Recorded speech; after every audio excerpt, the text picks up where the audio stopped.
Alright guys, so when you take the ignition coil, you're gonna have these vibbits, right?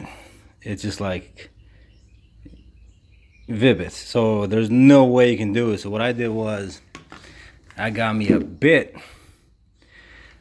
smaller than this, just enough to drill through the bit itself, but not through the metal, itself. So it worked.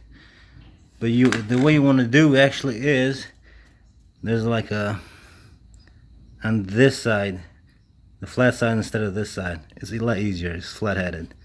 So yeah, I got the other part in. Just go halfway, then get something like a chisel, like that, and just beat it in. Just turn it sideways. It'll come out though.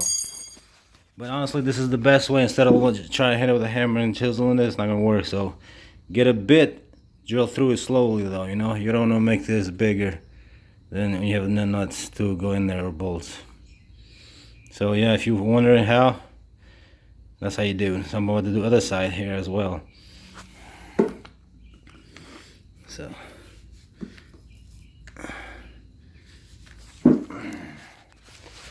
alright, good luck to you guys. I hope this works out. Thumbs up if this helps.